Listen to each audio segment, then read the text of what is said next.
रामनारायण चौधरी जी ने इटावा और अन्य भारतीय क्षेत्रों में समन्वय स्थापित करने के बारे में बताया। उन्होंने बताया कि हर एक क्षेत्र की अपनी अपनी विशेषताएं होती हैं, कुछ रीति रिवाज होते हैं, कुछ प्रथाएं होती हैं। अक्सर हमें लगता है कि हमारे क्षेत्र के रीति रिवाज बहुत अच्छे हैं, दूसरे वाले थोड़े से हमें खटकते रहते हैं। वही उन्होंने बताया है कि कोई प्रथा, कोई रीति रिवाज क्यों है, कैसी है, वो अगर हम वहाँ रहेंगे तो हमें अच्छे से समझ में आ जाएगा। हर चीज़ कुछ भौगोलिक परिस्थितियों से भी निर्भर करती है, ऐसा वहाँ का माहौल है, रीति रिवाज हिसाब से बदलते रहते हैं। और उन्होंने बताया कि जावा उनका जावा मातृभूमि है, इस वजह से और ज़्यादा उन्हें इस क्षेत्र से लगाव है। हाँ, बहुत अच्छी जानकारी प्रदान की सर ने, बहुत धन्यवाद सर को। अब मैं इस क्रम में डॉक्टर आशुतोष राय जी से निवेदन करता हूँ कि वो अपने वचनों द्वारा हमें अनुग्रहित करें। सर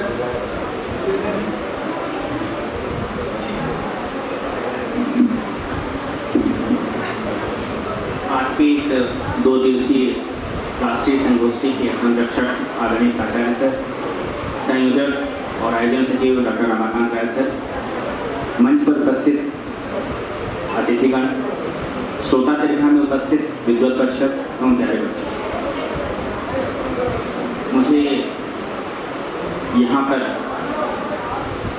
बोलने के लिए आमंत्रित करने के लिए मैं संचालक महोदय का धन्यवाद देता हूँ। अपनी बात शुरू करूँ उसके पहले मैं इस विषय को लेकर के उद्घाटन सत्र में आदरणीय प्राचार्य सर ने एक बिंदु दिया था, लोकल से ग्लोबल, और आदरणीय कुश चतुर्वेदी सर ने एक शब्द कहा, क्षेत्रीयता और अस्मिता की पहचान। इसको मैं थोड़ा और पीछे ले जाकर के कुछ चीज़ें जोड़ना चाहूँगा, बहुत ज़्यादा समय नहीं लूँगा। आखिर क्षेत्रीयता की और क्षेत्रीय अस्मिता की पहचान की जरूरत, लोकल से ग्लोबल होने की जरूरत पड़ी।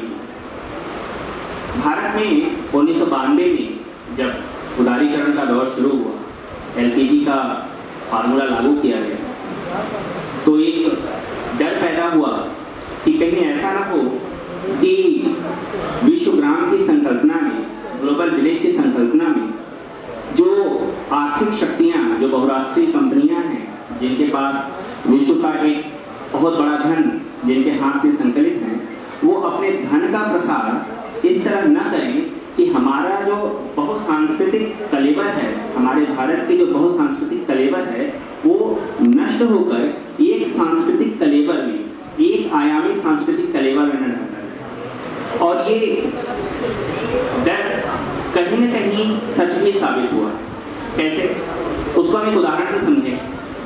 आज से 25 साल पहले जब उदारीकरण शुरू हो रहा था और नई नई जो कोल्ड ड्रिंक्स निर्माता कंपनियां आनी शुरू हुई थी, पेप्सी, कोका कोला, उसके पहले जाइए तो हम जब गांव में जाते थे तो हमें पीने के लिए शिकंजी, नींबू शरबत, पूर्वांचल में जाएंगे तो सत्तू का घोल, मट्ठा, दही की लस्सी, ये सब दिया जाता। उसके बाद कोका कोला के एक विज्ञापन आया आमिर खान का, आप लोगों ने ध्यान दिया होगा, जिसमें वो कहते हैं कि ठंडा मतलब कोका कोला। अब आप देखिए कि कितना बड़ा विमर्श रचा गया। ठंडा मतलब नींबू पानी शिकंजी नहीं, ठंडा मतलब मट्ठा नहीं, ठंडा मतलब लस्सी नहीं, ठंडा मतलब सत्तू घोल नहीं। इन सबको प्रतिस्थापित करते हुए ठंडा मतलब कोका कोला। और आज आप सारे घरों के रेफ्रिजरेटर को खोलकर देखेंगे तो वहां पे आपको एक बॉटल कोका कोला की या पेप्सी की जरूर दिखाई देगी। तो जिस तरीके से इन बहुसांस्कृतिक कंपनियों ने आक्रामक तरीके से, सारी बहुराष्ट्रीय कंपनियों ने आक्रामक तरीके से मार्केटिंग करके नए नए विज्ञापन के पंचिंग सेंटेंसेज बनाए, उसने हमारे मन मस्तिष्क पर कब्जा कर लिया है। आप ड्यू पी का सोचते हैं कि डर के आगे जीत है और आप खाई में अपनी बाइक उतार सकते हैं और आप जीत सकते हैं। ये हमें एक प्रलोभन देता है कि हम अगर इस तरह के ठंडे पेय पदार्थों का सेवन करेंगे तो हम ये हो सकते हैं। मैं इस बात को क्यों ला रहा? मैं इस बात को यहाँ पे इटावा से जोड़ना चाहूँगा।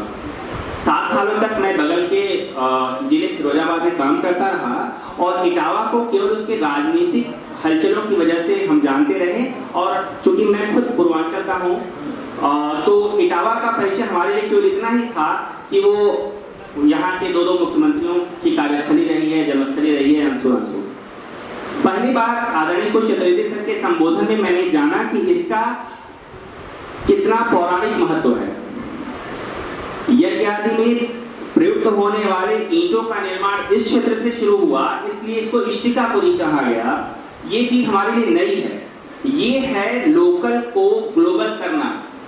जिस दौर में हम जी रहे हैं, जिस आक्रामक विश्वग्राम की संकल्पना को हम लोग लेकर चल रहे हैं, हमारी क्षेत्रीयता किस तरीके से दबती चली जा रही है कि आज आप इटावा के किसी विद्यालय में जाकर के किसी बच्चे से पूछें कि इटावा का प्राचीन नाम क्या है, उसको नहीं पता है। मैं कुश चतुर्वेदी सर को हृदय से धन्यवाद देता हूं और कहीं ना कहीं मैं कृतज्ञ हूं कि उनकी द्वारा मुझे इतनी बढ़िया जानकारी मिली आज इटावा के बारे में। हम सबका एक कर्तव्य बनता है कि हम इस लोकल को ग्लोबल बनाएं। मैं गाजीपुर से हूँ, जिसको लवली काशी कहा जाता है। गाजीपुर बेसिकली पहले गाजी क्षेत्र कहा जाता था, विश्वामित्र के पिता का क्षेत्र। बहुत कम लोगों को ये मालूम होगा। जब तक हम अपनी क्षेत्रीयता की पहचान नहीं कर पाएंगे, अपनी क्षेत्रीय अस्मिता को हम नहीं उभार पाएंगे, तब तक हम गर्व के साथ किसी के सामने अपनी बात नहीं कर पाएंगे। हम वही कहेंगे जो दूसरा हमसे कहलवाना चाहेगा, क्योंकि उसके पास पावर है, उसके पास पावर है पैसे का, उसके पास पावर है एक आभासी आभा मंडल कायम करने का, जो हमारे पास नहीं है। अब इस कड़ी में हम थोड़ा और आगे चलेंगे। जैसा कि हमने उद्घाटन सत्र में सुना और थोड़ा बहुत जो मैं जानता हूं, क्योंकि ये टेक्निकल सेशन साहित्य को समर्पित है और साहित्य का एक बड़ा नाम मैं इसलिए कह रहा हूं क्योंकि वास्तव में वो बड़े थे, लेकिन साहित्य में उनको कम स्थान दिया गया है। किसी भी साहित्य के इतिहास किताब को उठाकर देखेंगे 2 से 3 लाइन उनके बारे में मिलता है। महाकवि गंग, जिसके बारे में आदरणीय कुश सर ने काफी काम भी किया है। मैं महाकवि गंग के बारे में बात करना चाहूंगा। इस इटावा की पैदाइश और इटावा कितनी स्वाभिमानी कवियों को जन्म दिया है और उनमें स्वाभिमान का अंश कितना है, इसको हम अगर गंग के माध्यम से समझने की कोशिश करेंगे तो ज्यादा अच्छे ढंग समझ पाएंगे। इनकी महत्ता को हम इस तरह समझ सकते हैं कि रीतिकालीन कवि भिखारी दास ने जब 2 महाकवियों का उल्लेख किया तो उन्होंने एक नाम तुलसी का लिया और दूसरा गंग का लिया। तुलसी गंग दुई भयो सुकवि के सरदार।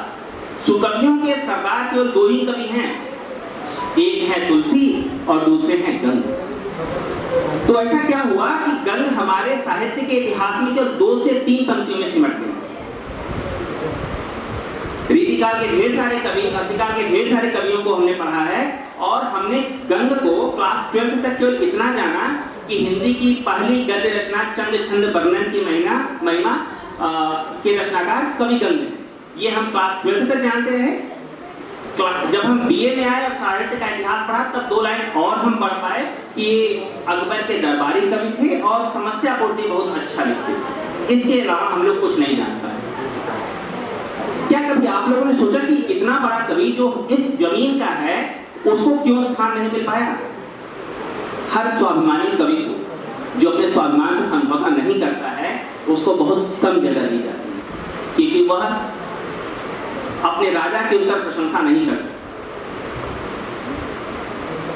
मैं बात करूंगा इनके स्वाभिमान की। सर ने एक चर्चा की थी, उसी चर्चा को मैं आगे बढ़ाऊंगा। ये राजा अकबर के नवरत्नों में से एक थे।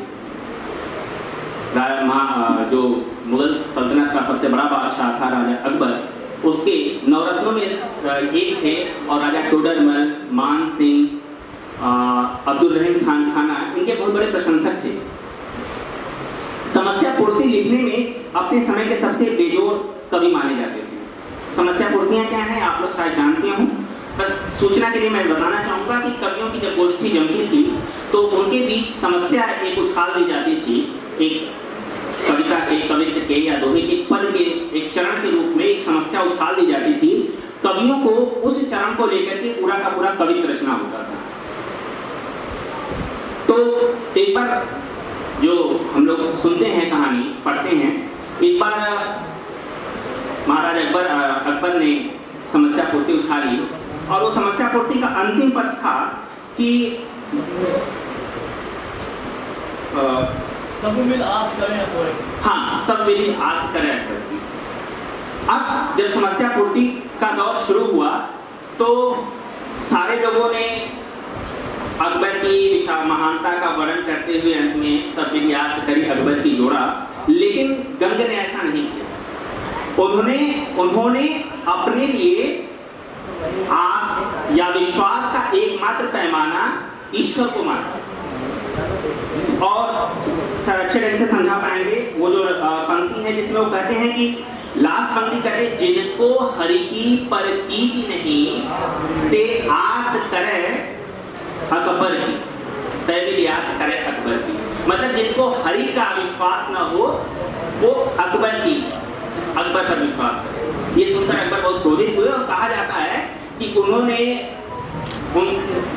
कहा जाता है, मान्यता है, मैं विश्वास के साथ नहीं कर रहा हूँ कि ऐसा ही हुआ होगा, लेकिन ऐसा कहा जाता है कि अकबर ने उनको हाथी के पैरों तले को चलवाने का आदेश दे दिया था।